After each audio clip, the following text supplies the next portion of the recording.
একটা দেখেছি না মাঝখানে রিলস, রাগকল্লা, ওই যখন রাগকল্লা বলে তার আগে দেখেছেন ছেলেটা কেমন ট্রমাটাইজ হয়ে করে তাকিয়ে আছে, ওই লোক যা বলে বলে হ্যাঁ হ্যাঁ ঠিক, ও ট্রমাটাইজ হয়ে গেছে। আমাদেরকে 51 বছর ধরে ট্রমাটাইজ করে আমাদের মগজে ঢুকিয়ে দেওয়া হয়েছে যে আমি আসলে খারাপ। আমাদেরকে বিশ্বাস করাতে বাধ্য করা হয়েছে যেটা তারা এতদিন পারেনি। এই যে টোকাইটার নাম যেন কি, হাদি। এই টোকাইটা শেষ পর্যন্ত বলেছে না যে জুলাই তো হইছে কিসের জন্য, এই চেতনার বিরুদ্ধে, এটা বলেছে না? খেয়াল করেছেন যে ওরা এটা ইদানিং বলা শুরু করেছে? খেয়াল করবেন কি বলেছে, যে মুক্তিযুদ্ধের কোনো দরকার ছিল না, এইটা আওয়ামী লীগের জন্য যুদ্ধ হয়েছে, আমরা তো ভালোই ছিলাম।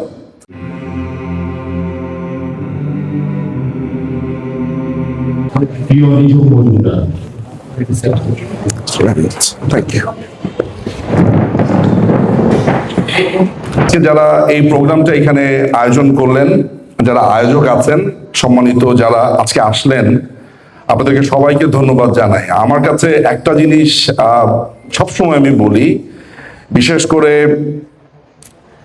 আপনাদের এই অস্ট্রেলিয়া এবং নিউজিল্যান্ড, আমি বলি যে other part of the world, এইরকম একটা জায়গাতে যে আওয়ামী লীগ আছে, আমি এটা আসলে প্রথম জানতে পারি যে মাসুদ ভাই একটা প্রোগ্রাম আমাকে ইনভাইট করেছিল লাস্ট টাইম আমি যখন অস্ট্রেলিয়াতে ছিলাম গত এপ্রিলে। এত মানুষজনকে দেখে আমি খুব অবাক হয়েছি যে আপনাদের এখানে এত মানুষ, তাও অনেকে আমি শুনেছি যে অনেকে আসতে পারেনি আজকে ওয়েদারের কারণে। এত মানুষ আমি আসলে কল্পনাও করিনি। আমি আপনাদেরকে আমার যার পর নাই কৃতজ্ঞ, এবং আমি অন্তরের অন্তঃস্থল থেকে আমি ভালোবাসা জানাই আপনাদেরকে, অনেক ধন্যবাদ। আমার কাছে আমি একদম রিসেন্ট কিছু ঘটনা দিয়ে শুরু করি। সেটা হচ্ছে একটা ছেলে, এর নাম হচ্ছে আয়াজ, মনে হয় আপনারা অনেকেই দেখেছেন। কেমন?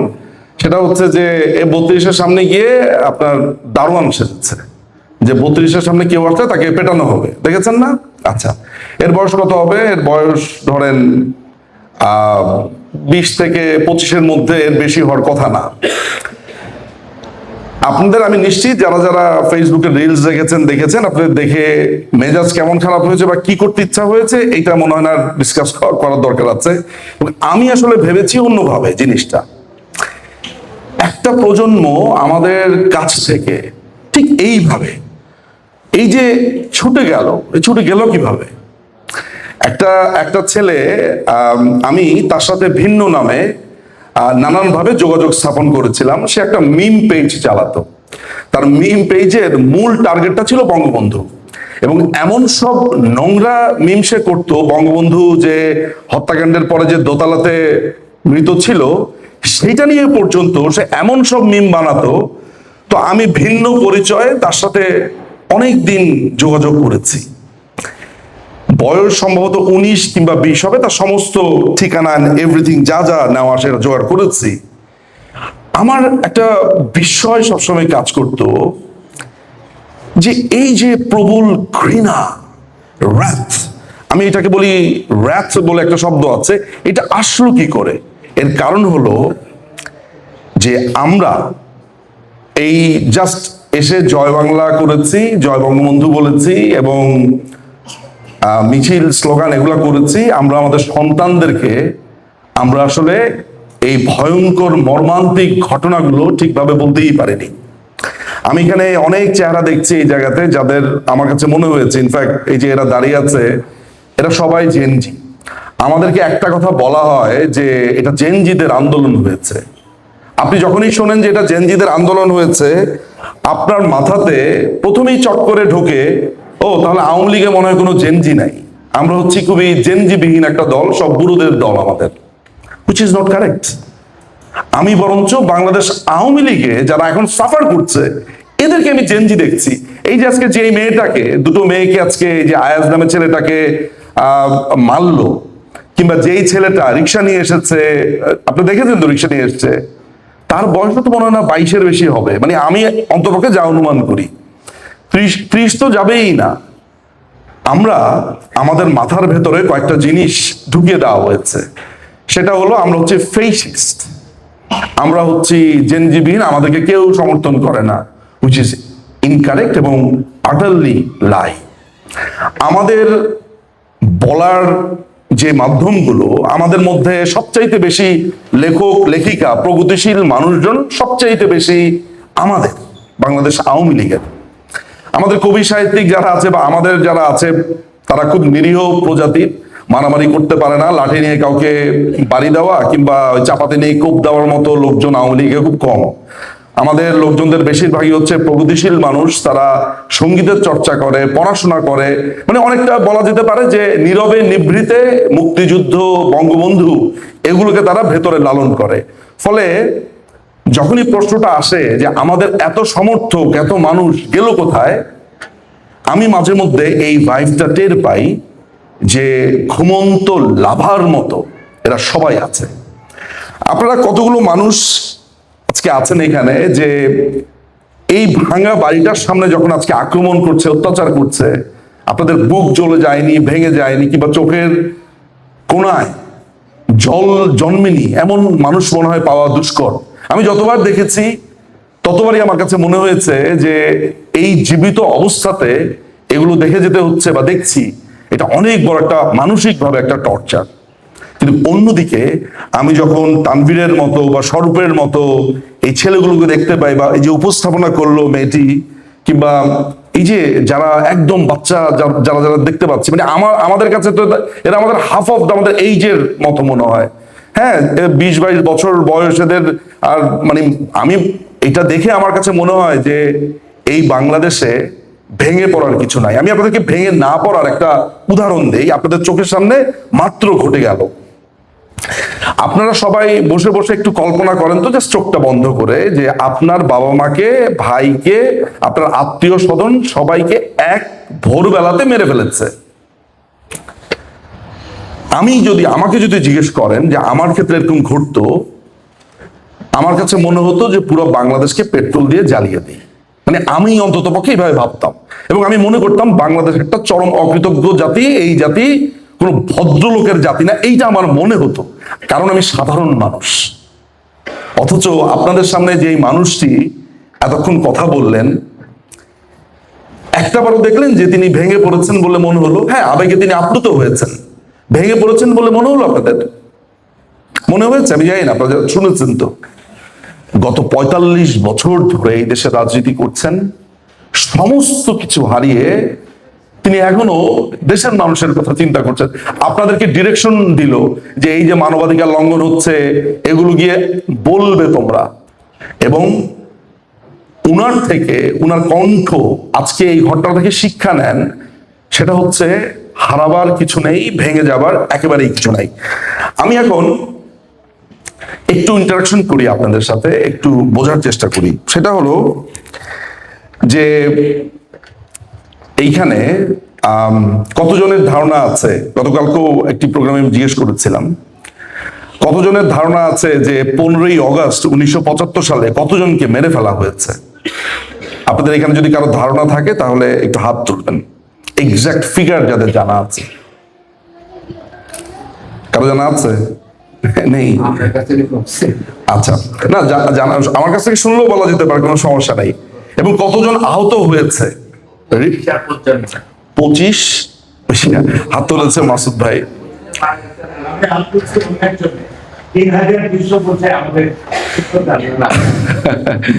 না, 25 এবং 55, এবং হত্যাকাণ্ড সংঘটিত হয়েছে 7টি স্থানে।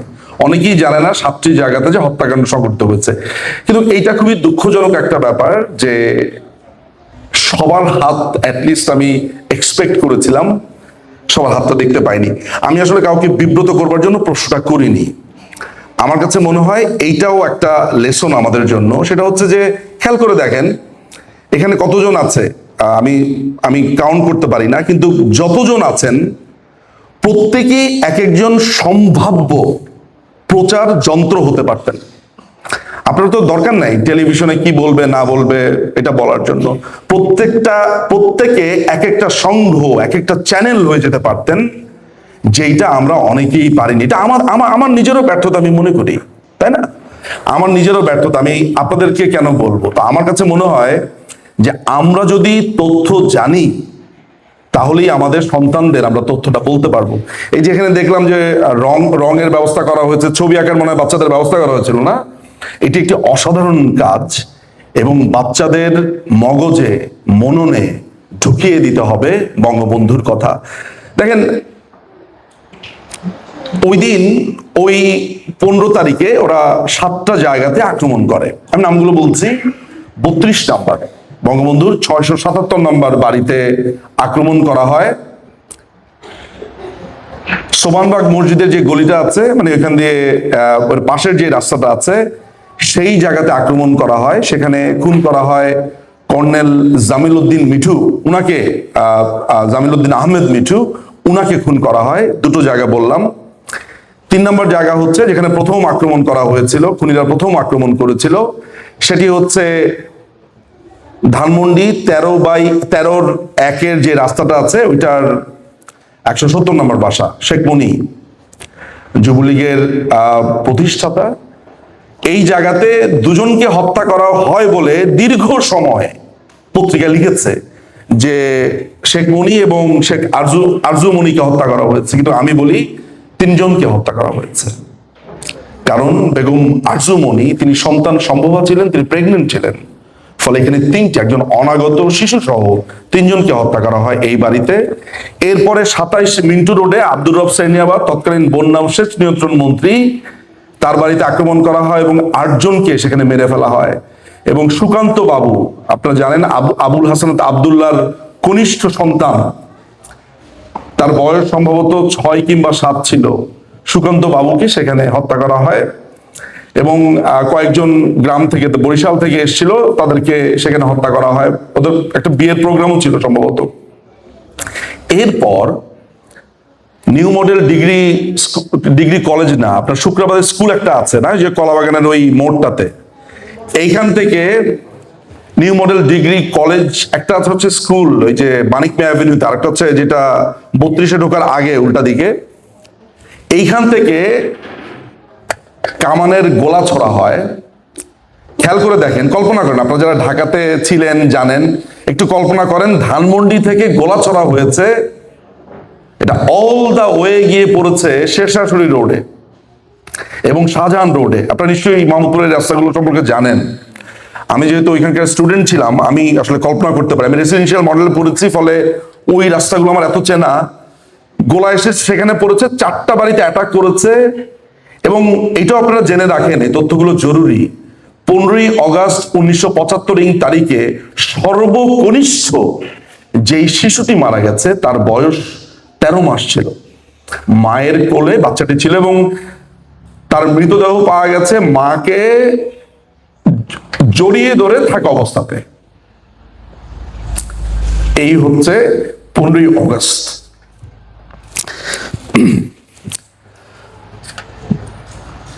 আমি জানি না আপনারা কারবালার গল্প সবাই নিশ্চয়ই পড়া আছে বা জানা আছে অল্প বিস্তর। আমার কাছে মনে হয় যে কারবালার গল্পকেও বা কারবালার ঘটনাকেও হার মানিয়েছে। এই নৃশংসতার গল্প বা কথা আমি যখন বলতে যাই, আমার জন্য খুবই কঠিন হয়ে যায় পুরোটা শেষ করা। আমি আপনার 2 বা 3 বছর আগে আজিজ পাশা বঙ্গবন্ধুর বাড়িতে যে অ্যাটাক করেছে যার নেতৃত্বে, আজিজ পাশার একটা ছবি দেখেছি, বসে বসে সিগারেট খাচ্ছে। জিম্বাবুয়েতে সে যখন ছিল সম্ভবত, ওই ছবিটা আমার কাছে কোন ঘটনা চক্রে এসেছে। আমাকে যিনি এই ছবিটা দিয়েছে, আমি তাকে জিজ্ঞেস করেছি তার কোনো সন্তান আছে? তো তার একটা মেয়ে আছে, বাংলাদেশে চাকরি করে, আপনার পাঠাও বা সামথিং কিছুতে চাকরি করতো এবং খুবই ভালোভাবে এরা বেঁচে পড়তে আছে, চাকরি বাকরি করেছে। এই মেজর পাশা ওই আর্মির যে খুনে আর্মি দল এসছে, তাদের একজনকে সিগন্যাল দিয়েছে যে ওকে মায়ের কাছে নিয়ে যাও। এই মায়ের কাছে নিয়ে যাওয়াটা কিন্তু নিয়ে যাওয়ার কথা বলা না, এটা সিগন্যাল হচ্ছে মায়ের কাছে পাঠিয়ে দাও। সে, আপনারা নিশ্চয়ই জানেন এই কথাটি, যে মহিদুল ইসলামকে, যে মামলার বাদী বঙ্গবন্ধু হত্যাকাণ্ডে, তাকে বলেছিল যে আমাকে মারবে না, তো তখন বলেছিল না তোমাকে মারবে না। রাসেল প্রথমে নিচে তাকে সারিবদ্ধভাবে দাঁড় করানো হয়েছে। আপনারা সবাই এখন কল্পনা করেন একটা জিনিস, সেটা হচ্ছে যে বঙ্গবন্ধুকে দোতলাতে হত্যা করবার পরে বঙ্গবন্ধু দোতলার 4টা বা 5টা সিঁড়ির পরে ওই জায়গাতে পড়েছিল এবং রক্তে ওই জায়গাটা ভেসে গেছিল। জাস্ট কল্পনা করেন, আমিও তো ওই জায়গায় ছিলাম না। আমি যখন এই হত্যাকাণ্ডের পুরো ঘটনাটা পড়েছি, মামলার পুরো সমস্ত আরজি থেকে শুরু করে জেরা জবানবন্দি পড়েছি, আমি এটাকে ভিজুয়ালাইজ করতে পারি পুরো ঘটনাটাকে। রাসেলকে নিচের তলা থেকে দোতলাতে ওঠানো হয়েছে, ওই সৈনিকটা উঠিয়েছে। একটাবার কল্পনা করেন তো যে এই শিশুটি যখন উঠেছে তার বাবাকে দেখে তার আসলে কি মনে হয়েছিল। মাত্র 9 বছরের একটা বাচ্চা। আপনাদের আমার ছেলেটার বয়স 15 বছর, মেয়েটার বয়স 6 বছর। আমি খালি কল্পনা করি যে আমি মৃত পড়ে আছি, আমাকে ধরা যাক যে মেরে ফেলা হয়েছে, আমার রক্তে ভেসে যাচ্ছে, আমার বাচ্চাকে এই ট্রমা আমার গায়ের উপর দিয়ে নিয়ে যেতে বাধ্য করছে, আমার রক্ত তার জুতোর মধ্যে লেগে আছে, সেইটা পার হয়ে সে যাচ্ছে। এই নৃশংসতা ওরা দেখিয়েছিল এবং রাসেলকে পয়েন্ট ব্ল্যাঙ্কে গুলি করে মারা হয়েছে। রাসেল ছিটকে পড়েছিল দোতলার তার বাবা মায়ের বেডরুমে, যেখানে ইতিমধ্যেই পড়েছিল হচ্ছে রাসেলের 2 ভাবি এবং রাসেলের বঙ্গমাতা শেখ ফজিলাতুন্নেসা মুজিব, ওনারা। রাসেলের লাশটা পাওয়া যায় তার ভাবির বুকে, তার কোলে। এই বর্ণনাগুলো আমি প্রথমে পাই ওই যে লালবদর ছিল যে আপনার গণভবনে লুটপাট করেছে কায়সার আহমেদ, তার বাবার একটা বই আছে ওই বইটার মধ্যে। কারণ তাকে সেই সময় পাঠানো হয়েছিল লাশগুলো কাউন্ট করার জন্য এবং তিনি বাকিদের আপনার কবরে সমাহিত করেছেন বনানীতে, তার উদ্যোগে সেটা হয়েছিল। তো এই যে একটা ভয়ঙ্কর হত্যাকাণ্ড, এই হত্যাকাণ্ডটা এতটা বছর ধরে যে আমি শুনি যে খুবই ট্রল করা হচ্ছে নেত্রীকে, বা অনেকে আমাদের মধ্যে বলতে শুনি যে উনি কেন স্বজন হারানোর বেদনার কথা বলেন। আমি খুব অপলক দৃষ্টিতে তাকিয়ে থাকি আসলে যখন এই প্রশ্নটা করা হয় বা বলা হয় উনি এটা কেন বলেন, কেন ওনার বক্তৃতাতে এটা বলেন। আপনারাই বলেন, এই জবাবটা আপনারাই দেন যে আজকে আপনারা অনেকেই বলতে পারলেন না যে কয় জায়গাতে হত্যাকাণ্ড হয়েছে, কতজনকে খুন করা হয়েছে। আমি কাউকে লজ্জা দেওয়ার জন্য ওগুলো বলছি না, আসলে এই কারণে বলছি আপনারা যদি বলতেন তাহলে নেত্রীকে সবসময় বলতে হতো না। চিন্তা করেন তো, আপনি একটা মেয়ে, এখানে যারা নারীরা আছেন, আমি জানি একজন মেয়ের বাবা হিসেবে, আমি জানি একটা মেয়ের কাছে তার হিরো হচ্ছে তার বাবা। এই ফাদার ফিগার, সে তার হাজবেন্ড যখন বিয়েও করে তখন দেখে যে তার বাবার ট্রেড গুলো তার আছে কিনা ওই ছেলের মধ্যে খোঁজার চেষ্টা করে। ভাবেন তো যে আপনি একটা পুরুষকেও যদি আমি প্রশ্ন করি যে আপনারা পারতেন এই 45 বছর এরকম সংগ্রাম করে বাবাকে প্রতিষ্ঠা করতে? এই জাস্ট ভাবেন, এখানে যারা মেয়েরা আছে একটু ভাবেন যে সবাই বলে যে মেয়েরা বাবার জন্য পাগল থাকে, হুইচ ইজ ট্রু। আমি আমার নিজের মেয়েকে দেখি, আমি থাকি না, আমি তো সারা পৃথিবী ঘুরে বেড়াচ্ছি যাযাবরের মতো, আমার মেয়ে চাতক পাখির মতো অপেক্ষা করে আমার জন্য। ভাবেন তো যে কোনোদিন দেখলো যে আমাকে গুলি করে ফেলে রেখেছে এবং সেই রক্তের উপর দিয়ে আমাকে যেতে বাধ্য করা হচ্ছে। আমরা এই জিনিসগুলো আপনাকে খুব বেশি কষ্ট করতে হয় না, বাজারে পাওয়া যায় বঙ্গবন্ধু হত্যাকাণ্ডের জেরা জবানবন্দি বইপত্র। আপনার সন্তানদের হয়তো বা এইসব বর্ণনা শুনতে ভালো লাগবে না, খুব নৃশংস বর্ণনা, কিন্তু আপনারা তো এতটুকু বলতে পারেন যে বঙ্গবন্ধু কি করেছে, এই রাষ্ট্র কি প্রতিদান তাকে দিয়েছে, কারা হত্যা করেছে সেগুলো। ফলে এইটা আপনাদের কাছে আমার একটা অনুরোধ থাকবে। আমরা এই গত 51 বছর ধরে নানান ধরনের গবেষণা হয়েছে যে জিয়াউর রহমান এই হত্যাকাণ্ডে জড়িত ছিল কিনা, নানান ভাবে হয়েছে এবং মোটামুটি ভাবে বলা যায়, মোটা দাগে বলা যায় 5ই অগাস্ট, আমি বলছি 2024-এর 5ই অগাস্টের আগে এটা নিয়ে নানান ধরনের কথা ছিল যে জিয়াউর রহমান, যেমন ফারুকের জবানবন্দিতে পাওয়া যায়, রশিদের জবানবন্দিতে পাওয়া যায় যে জিয়াউর রহমানের জড়িত থাকবার কথা। আপনারা নিশ্চয়ই সেই লাইভটি সবাই দেখেছেন, এই যে খুনি ডালিমের লাইভটার কথা আপনাদের সবার নিশ্চয়ই দেখা হয়েছে।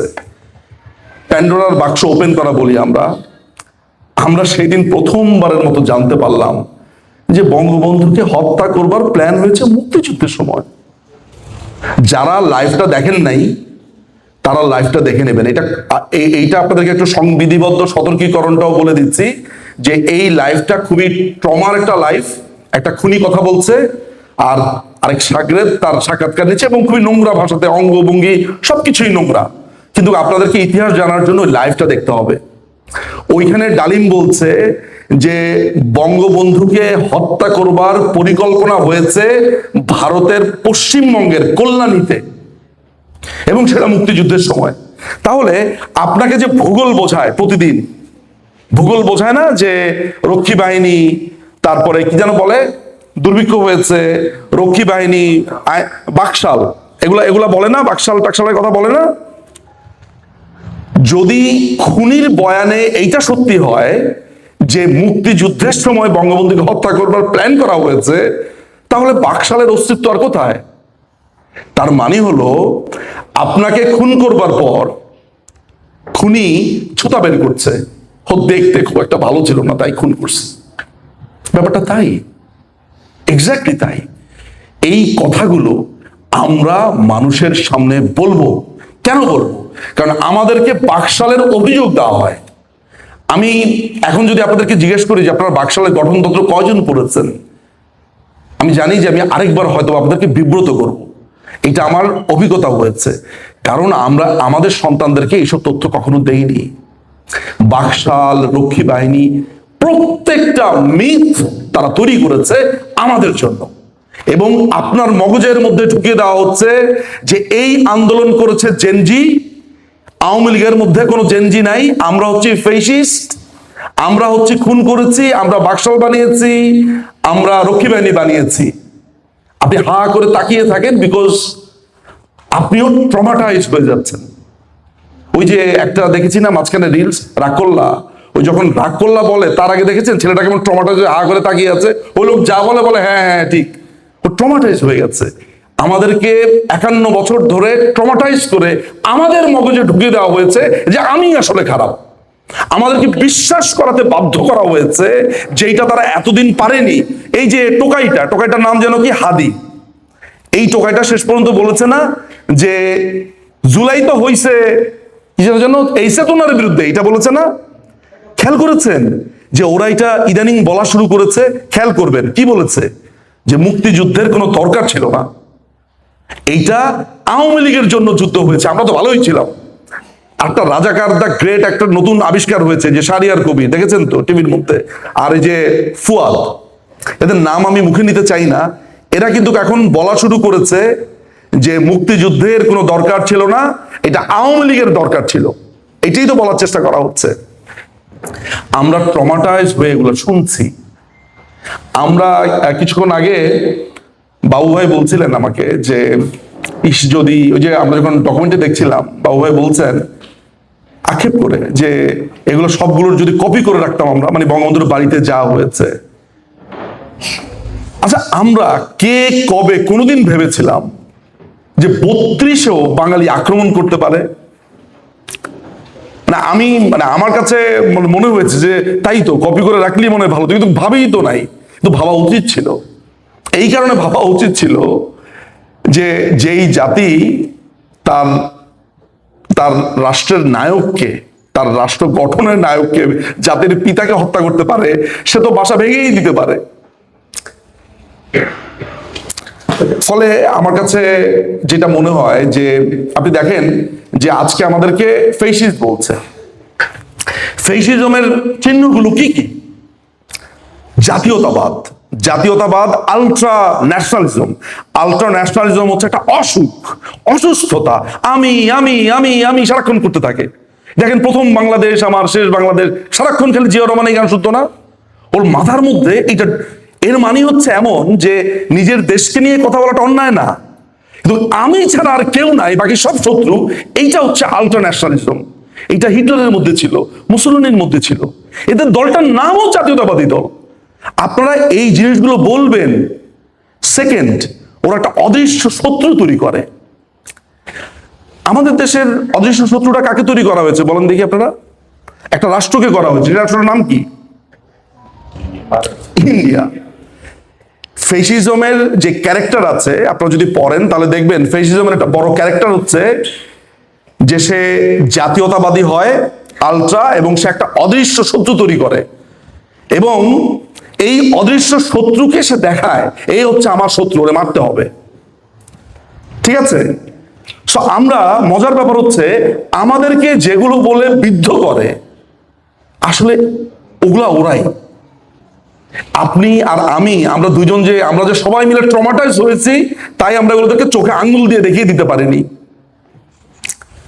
বুঝতে পারছেন কথাগুলো? এবং বাক স্বাধীনতা, রেডিও টেলিভিশন বন্ধ করা, সমস্ত কিছু। বঙ্গবন্ধুকে হত্যা করবার পর এরা একটা দলিল বানায় 2 পাতার।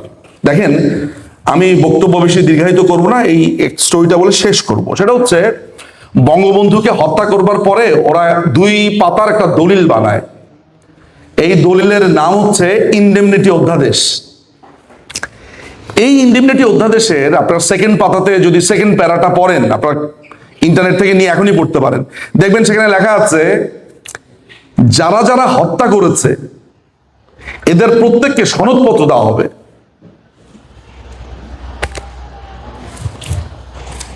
এবং এই 5-এ এসে এদের নাম দিয়েছে জুলাই যোদ্ধা। খেয়াল করেছেন? মানে সিমিলারিটি খেয়াল করেছেন? বঙ্গবন্ধু হত্যাকাণ্ডের যখন বিচার হয় তখন খুনি ফারুক বলছে যে ইনডেমনিটি অধ্যাদেশের মধ্যে সনদপত্রের কথা বলা আছে, আমাকে তো কোনো সনদই দেয় নেই, আমি খুনি করি নেই। কোন লেভেলের শিয়ালের বুদ্ধি চিন্তা করেছেন? ওই আইনের মধ্যে লেখা আছে সবাইকে সনদ দেওয়া হবে, আলটিমেটলি সনদ কাউকেই দেওয়া হয়নি। ভবিষ্যতে যাতে বলতে পারে যে সনদই তো দেওয়া হয়নি, তো খুনও করি নেই। বঙ্গবন্ধুকে যখন হত্যা করতে আসে, আপনি এদের যে ক্যারেক্টারটা, এই ক্যারেক্টারটা বলতে হবে আমাদেরকে, মানুষজনদেরকে। কারণ আমি আবারও বারবার বলছি যে আমাদের কথা আমরা বলতে পারি নাই।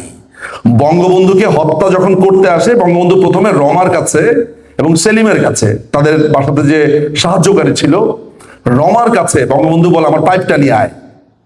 এগুলো ওদের জবানবন্দিতে, ওরা যখন মামলাতে গেছে তখন তাদের সাক্ষ্য, পাইপ নিয়ে আয়, চশমা নিয়ে আয়। আচ্ছা বলেন তো, আপনার সামনে লোকজন চলে এসেছে মারার জন্য, আপনি পাইপ, চশমা এগুলোর কথা আপনার মাথায় থাকবে? বঙ্গবন্ধু ওয়াজ ভেরি কুল, বঙ্গবন্ধু ভয় পায়নি। হ্যাঁ, উনার কথা হচ্ছে, আমি এখানে 2টা জিনিস দেখেছি। স্টিল তিনি বিশ্বাস করতেন বাঙালি আমার বুকে বুলেট চালাতে পারবে না, এবং একই দিকে তিনি ছিলেন দুর্দান্ত সাহসী। কারণ বঙ্গবন্ধুর হাতে যথেষ্ট সময় ছিল তাদের পেছনের দরজা দিয়ে, যে 678 নম্বর বাসাটা আছে এইখান দিয়ে চলে যাওয়ার। কারণ এই 2 বাসার মাঝখানে একটা দরজা ছিল, এই 2 বাড়ির বাউন্ডার মধ্যে একজন আরেকজনের বাসাতে সবসময় যাতায়াত করতে পারতো পেছনের দিকে। বঙ্গবন্ধু সেদিনও পালান নাই, অর্থাৎ যান নাই। যখন বঙ্গবন্ধু হত্যাকাণ্ডের বিচারটা শুরু হয় তখন খুনি বজলুল হুদা, তার লয়ার আদালতে যুক্তি দিয়েছে এই বলে যে বজলুল হুদা সাইজে ছোট ছিল, 5 ফুট 2 ইঞ্চি, সে এই হত্যাকাণ্ড করতে পারে না। আদালতে খুবই হাসির রোল পড়ে যায়। তাদের কথা হচ্ছে যে সাইজে ছোট তো কি হয়েছে, এই ছিল যুক্তি। অর্থাৎ মানে আমি এই কারণে এই ঘটনাটা বললাম, এই হাসির কথাটা, যে যাকে খুন করতে এসেছে বঙ্গবন্ধু, সে বুলেটের মুখেও এদেরকে বলেছে যে আমার সাথে তোরা বেয়াদবি করতেছস কেন। আর খুনিরা নিজেদেরকে বাঁচানোর জন্য তাদের দৈহিক অবয়ব এইভাবে আদালতে উপস্থাপন করতেও কুণ্ঠাবোধ করে নাই। তো আজকে যারা নিজেদেরকে জুলাই যোদ্ধা বলছে, মারছে, একদিন বলবে যে আমার তো সাইজ আসলে 3 ইঞ্চি, আমি তো আসলে, বা আমি তো লিলিপুট, আমি তো আসলে এখানে যাই নাই। একদিন এরা এগুলা বলবে। আপনারা এটা লিখে রাখেন, এই জীবদ্দশাতে জানবেন। কিন্তু এরা বারবার যে প্রপাগান্ডাটা আমাদের কাছে ছড়াচ্ছে সেটা হচ্ছে যে আমরা ক্ষমতায় আসলে আমরা নাকি এদেরকে মেরে ফেলবো, খুন করে ফেলবো। আপনারা, এটা হচ্ছে নতুন প্রপাগান্ডা। কারণ এর কারণ হচ্ছে আমাদের ব্যাপারে ভীতি তৈরি করা, অর্থাৎ আমরা ক্ষমতায় আসলে মেরে ফেলবো, আমরা ক্ষমতায় আসলে মসজিদে উলুধ্বনি হবে, বলেছে না? বলেছে তো, ভারতের কাছে বিক্রি করে দেওয়া হবে। সো এই প্রপাগান্ডাগুলো যদি আপনারা রুখে দিতে পারেন যারা আছেন, কারণ আপনারা বা আমিও তো প্রবাসেই থাকি, আমি তো ইংল্যান্ডেই থাকি, আপনাদের জন্য খুব সোজা এগুলো রুখে দেওয়া, কারণ আপনাদেরকে তো অ্যাটাক করতে পারবে না এরা। সো আমি আপনাদের কাছে আজকের দিনটাতে আমাদের একটা প্রতিজ্ঞা থাকুক যে আমরা নিজেরা বঙ্গবন্ধু হত্যাকাণ্ডের ইতিহাসটা জানবো, ওই দিন কি হয়েছিল জানবো, সেগুলো আমাদের সন্তানদেরকে জানাবো, ফেসবুকে লিখবো, ওইটা নিয়ে ভিডিও বানাবো, রিলস বানাবো, এবং আমরা আমাদের বিরুদ্ধে যে প্রপাগান্ডাগুলো আছে সেগুলো আমরা মানুষের কাছে জানাবো, যেটা মাননীয় প্রধানমন্ত্রী, বাংলাদেশের মাননীয় প্রধানমন্ত্রী শেখ হাসিনা আজকে আপনাদেরকে সেই ডিরেকশনটা দিয়েছে। আমি যথেষ্ট আপনাদের বিরক্তির কারণ হয়েছে অনেকক্ষণ কথা বলে, আর কথা পারবো না। আপনারা সবাই ভালো থাকবেন। আবারও আপনাদেরকে আমি ধন্যবাদ দেই, আপনারা আজকের এই দিনে এতগুলো মানুষ এখানে এসেছেন এবং খুবই মনোযোগ দিয়ে আমার কথা শুনেছেন। জয় বাংলা, জয় বঙ্গবন্ধু, বাংলাদেশ চিরজীবী হোক।